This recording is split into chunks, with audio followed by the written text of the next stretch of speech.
Welcome to my channel. ఈ రోజు ఈ వీడియోలో ఏం జరిగిందో తెలుసుకోవాలి అనుకుంటే వీడియోని చివరి వరకు స్కిప్ చేయకుండా చూసేయండి. ఇక వీడియోలోకి వెళితే గనక కార్తీక్ దీపల పెళ్లి గ్రాండ్ గా జరగడం, చాలా హ్యాపీగా ఫీల్ అవ్వడం జరుగుతూ ఉంటాయి కదా. ఇక అప్పగింతలు అయిన తర్వాత దీప చాలా ఎమోషనల్ అవుతూ ఉంటుంది. నువ్వు నా కన్న కూతురు కాదు అనుకుని ఏదో మామూలుగా అనుకునే పెళ్లి చేస్తేనే ఇంత ఎమోషనల్ అవుతున్నావు నాన్న, ఇంత బాగా చూసుకుంటున్నావు. మరి అలాంటప్పుడు నేనే నీ కన్న కూతుర్ని, ఈ ఇంటికి వారసురాల్ని అని తెలిస్తే నువ్వు నన్ను ఇంకెంత ప్రేమగా చూసుకుంటావు ఏంటో అని దీప మనసులోనే సంతోషపడుతూ ఉంటుంది. ఇక ఆ తర్వాత సరే అయితే రేపు మా ఇంట్లో సత్యనారాయణ వ్రతం జరుగుతుంది, మీరందరూ కూడా తప్పకుండా రావాలి అని కాంచన అంటది. ఇక ఆ మాటకి చాలా సంతోషిస్తారు అందరూ కూడా. అన్నయ్య, నేను అందరికీ పేరు పేరున చెప్తున్నాను, కుటుంబం మొత్తం కూడా కలిసి మా ఇంటికి రావాలి, వచ్చి నా కొడుకు కోడల్ని ఆశీర్వదించాలి అని చెప్పి అంటది కాంచన. ఇక ఆ మాటకి దశరథ చాలా హ్యాపీగా ఫీల్ అయ్యి, ఖచ్చితంగా వస్తాం చెల్లమ్మ, నువ్వేమీ ఇదవ్వకు, మీరు అన్ని ఏర్పాట్లు చేసుకోండి, ఖచ్చితంగా మేము అందరం వస్తాము అని చెప్పి అంటే తర్వాత ఇంక కాంచన వాళ్ళ నాన్నకు కూడా చెప్పిద్ది శివనారాయణకి, నాన్న రేపు మీరందరూ కూడా రావాలి, వదిన ఖచ్చితంగా చెప్తున్నాను, రేపు సత్యనారాయణ వ్రతానికి కుటుంబం మొత్తం రావాలి అని చెప్పి అన్న తర్వాత సరే అయితే అందరికీ వెళ్ళొస్తున్నానని చెప్తున్నానని చెప్పేసి అంటారు. అన్న తర్వాత శ్రీధర్ కూడా సరే అయితే పదండి వెళ్దాం అని చెప్పి అన్న తర్వాత సరే అని చెప్పి అందరూ బయలుదేరుతారు. బయలుదేరిన తర్వాత ఇంక పారిజాతం ఏమో వెళ్ళి రండమ్మా అని చెప్పేసి అంటది. ఇక ఆ తర్వాత మొత్తం అందరూ కూడా కారులో వెళ్ళిపోతారు. వెళ్ళిన తర్వాత ఇంటికి వెళ్ళాక ఇంకా కాశీ అలాగే స్వప్న ఇద్దరు కూడా ఇంటికి వస్తారు.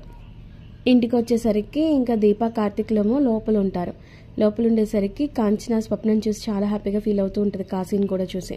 ఇక పలకరిస్తారు. పలకరించిన తర్వాత అత్త, నువ్వు నా కోసమే వచ్చావా, నిన్న పెళ్ళికి ఎందుకు రాలేదు ఈ రోజు అని చెప్పి అడుగుతుంది.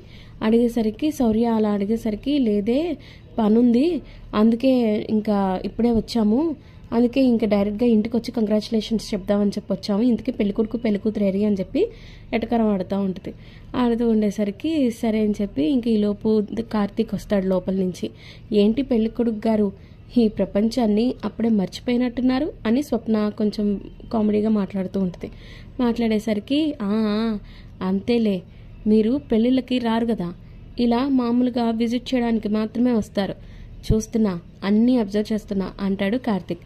అయ్యో అన్నయ్య, ఎందుకు అలా అనుకుంటావు, అదేం లేదు, మిమ్మల్ని కంగ్రాచులేట్ చేయడానికి ఇప్పుడు వస్తున్నాం అంతే, కాశీ ఇందాకే ఊరి నుంచి వచ్చాడు, చెప్పాను కదా ఊరు వెళ్ళాడని అనగానే అర్థమైందిలే, అందరూ కలిసి అనుకున్న మాటలేగా, మళ్ళీ ఇప్పుడు కొత్తగా అడిగి నేను ఇన్నసెంట్గా ఉండడం ఎందుకు అని చెప్పి అంటాడు ఇంకా కార్తీక్. అయితే అన్నయ్య అదేం లేదు సరేనా అని చెప్పేసి అంటది ఇంకా స్వప్న. అయితే అయినా శౌర్య, నువ్వు మగపిల్లాడిగా పుట్టుండాల్సిందే, ఖచ్చితంగా నేను నీకోసం ఒక ఆడపిల్లని కని నీకు పెళ్లి చేసి మా అన్నయ్యతో బియ్యం అందుకునేదాన్ని అనేసరికి ఇంకా కాంచనయ్యేమో, చూసావా నీతో బియ్యం అందుకుంటుందంట అని చెప్పి అనగానే, అవును, మా అన్నయ్యతో బియ్యం అందుకోవడంలో వచ్చే ఆనందాన్ని ఈరోజేగా నేను పిన్ని పెద్దమ్మ మొహంలో చూశాను అని చెప్పేసి అంటది స్వప్న.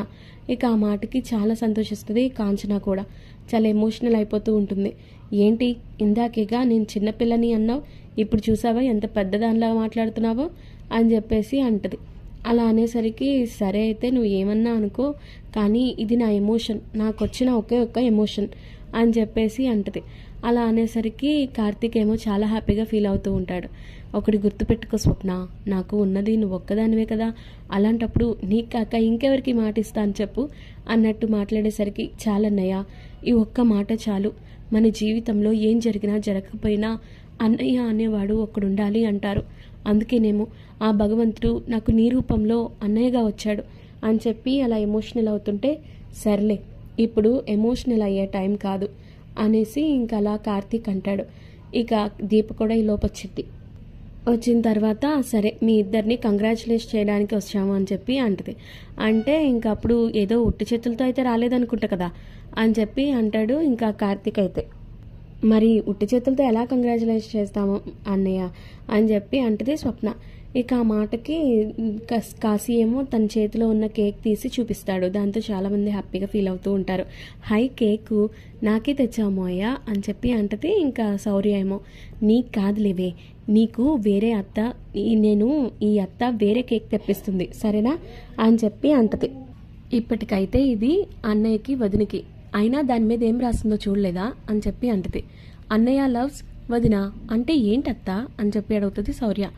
అంటే అన్నయ్య ప్రేమలో వదిన అని చెప్పి ఇంక ఇద్దరి చేత కేక్ కట్ చేపిస్తారు. కేక్ కట్ చేపించి, చూసావా నీ నీ తమ్ముడు మరదలు మన ఇద్దరి జీవితంలో గుర్తుండిపోయేలాగా ఈ కానుకని, ఈ మెమరీస్ని ఇచ్చారు అని చెప్పి కార్తీక్ దీపతో అంటాడు. ఇక అలా వాళ్ళిద్దరూ కేక్ కట్ చేస్తారు. కేక్ కట్ చేసిన తర్వాత అయితే ఆ కేక్ ఫస్ట్ నాకే పెట్టాలి అని చెప్పేసి అంటది శౌర్య. అలా కాదు, ఈరోజు వాళ్ళిద్దరూ పెళ్లి కొడుకు పెళ్లి కూతురు కాబట్టి ఒకరినొకరు తినిపించుకోవాలి అనగానే, చూడమ్మా మీ కూతురు ఎలాంటి పనులు చేస్తుందో అనగానే, ఒరే అది ఏం చేసినా నీ సంతోషం కోసమే కదా, చూడు ఎంత సంతోషంగా ఉందో, మాకు కూడా ఆ ముచ్చట్లు ఉంటాయి కదరా, నువ్వు చెయ్యి కానివ్వు తినిపించుకోండి అని చెప్పి అంటది కాంచన కూడా. ఇక ఆ మాటకి కార్తీక్ దీప ఇద్దరు కూడా హ్యాపీగా తినిపించుకుంటా ఉంటారు. అలా తినిపించుకున్న తర్వాత ఇంకా శౌర్యకి తినిపిస్తారు. ఇంక ఇంట్లో వాళ్ళందరూ కూడా అలా స్ప్రెడ్ చేసుకుంటూ ఉంటారు. అలా ఇంకా కాశీ అలాగే స్వప్న ఇద్దరు కూడా ఇంక ఇంటికి వెళ్ళిపోతారు.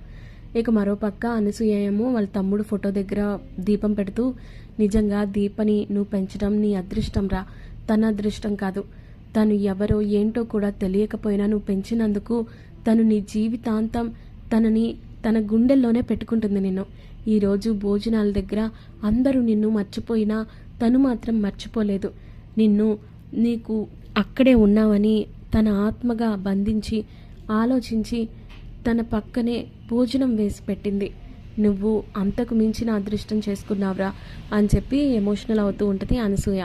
ఇక మరోపక్క ఇక శ్రీధర్ ఏమో ఇంటికి వచ్చేసరికి, అదేంటి ఆ ఇంటికి వెళ్ళలేదా, అప్పుడే వచ్చేసారు, ఇవాళగా పెళ్ళయింది అనగానే, పెళ్ళయింది నాకు కాదు నా కొడుక్కి అని చెప్పి అనగానే, మరి ఆ ఇంటికి వెళ్లకుండా ఎందుకు వచ్చేసారండి అని చెప్పి అడుగుతుంది కావేరి. ఏ వెళ్తానని నువ్వు ఎక్స్పెక్ట్ చేసావా లేదా మీ అక్కకి మాట ఇచ్చావా అని చెప్పి అడుగుతాడు శ్రీధర్. అలా కాదు, అయినా మీరు అక్కడికి వెళ్ళకపోవడమే మంచిదైందిలే అనగానే, అదేంటి అలా అంటున్నావు అని అంటాడు ఇంకా శ్రీధర్ అయితే. అంటే వాళ్ళన్నా సంతోషంగా ఉంటారు కదండి అని చెప్పి వెళ్ళిపోద్ది. చూస్తున్నా, అందరికీ అబ్జర్వ్ చేస్తున్నా, నేను చెయ్యాల్సింది చెయ్యాలి. ఈరోజు పెళ్ళి ఆపలేకపోయాను కానీ ఎప్పటికైనా నా కోడలుగా జ్యోత్స్ననే పెళ్లి చేపిస్తా అని చెప్పేసి ఇంకా అలా మాట్లాడుకుంటూ ఉంటాడు శ్రీధర్ అయితే. ఇక అలా మాట్లాడుకున్న తర్వాత ఇంకా ఏం చేయలేకపోతాడు, మామూలుగా సైలెంట్గా ఉంటాడు. ఇక మరోపక్క దీపేమో మొత్తానికి చక్కగా ఇంకా పెళ్లి బట్టలన్నీ మడత పెట్టుకుంటూ ఉంటుంది. మడత పెట్టుకుంటూ ఇంకా కార్తీక్ షర్టు ప్యాంటు చక్క చేతిలో తీసుకొని హగ్ చేసుకుంటూ పెళ్లి జ్ఞాపకాలు గుర్తు చేసుకుంటూ నవ్వుకుంటూ ఉంటుంది. ఆహా, ఆ బట్టలు చేసుకున్నంత మోక్షం, ఆనందం, అదృష్టం కూడా మా పాటికి లేదా అని చెప్పి అంటాడు కార్తీక్.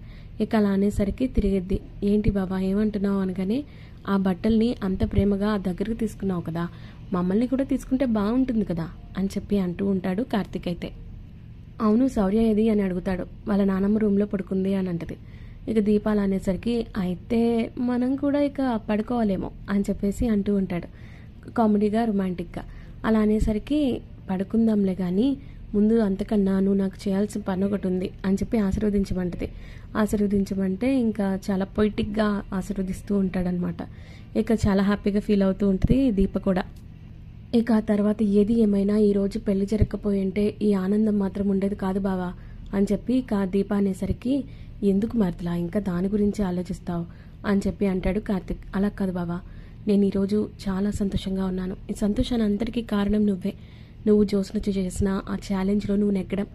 నిజంగా ఒక భార్య భర్త దగ్గర ఎప్పుడు సంతోషంగా ఉంటుందో తెలుసా? నిజంగా తన భర్త తన భార్యకి ఇచ్చిన మాటని నిలబెట్టుకున్నప్పుడు. ఈ రోజున అదే జరిగింది అని చెప్పి ఇంకా హ్యాపీగా ఫీల్ అవుతూ ఉంటుంది. ఇంకా వదిలే, అంతా సవ్యంగా జరిగింది కదా అనగానే, లేదు బాబా, ఏది ఏమైనా ఈరోజు తాళి ఎవరు తీశారనేది మాత్రం అర్థం కాలేదు అని చెప్పి బాధపడుతుంటే, సుమిత్ర అత్తయ్య అని చెప్పి మనసులో అనుకుంటూ ఉంటాడు.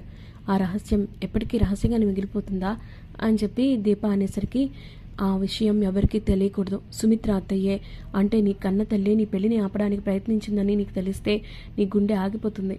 అది నాకు ఇష్టం లేదు, అందుకే ఈ విషయం ఎప్పటికీ ఎవరికి తెలియడానికి వీల్లేదు అని చెప్పి తనలో తానే అనుకుంటా ఉంటాడు. చూడు, ఏది ఏమైనా ఈ సంతోషకరమైన సమయం అయిపోయింది. ఆ తాళి మిస్ అవడం వల్లే కదా నానమ్మ ఆశీర్వాదం నీకు దక్కింది, నాకు నా అమ్మమ్మ ఆశీర్వాదం దక్కింది. మరి ఎంతకు మించి ఇంకేం కావాలి చెప్పు అని చెప్పేసి అంటాడు కార్తీక్ అయితే. ఇంకా దాంతో హ్యాపీగా ఫీల్ అవుతూ ఉంటారు ఇద్దరు. ఇక మరోపక్క జ్యోత్స్నకేమో సుమిత్ర దిష్టి తీసిన తర్వాత ఈ రోజు నాకు చాలా సంతోషంగా ఉంది అని చెప్పేసి అంటూ ఉంటారు అందరూ కూడా.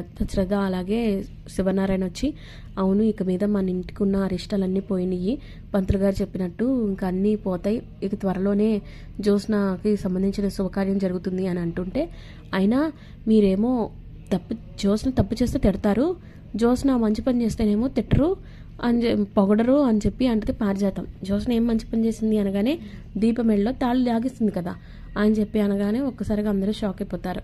మరి రాబోయే కథలో ఏం జరగబోతుంది అని తెలుసుకోవాలి అంటే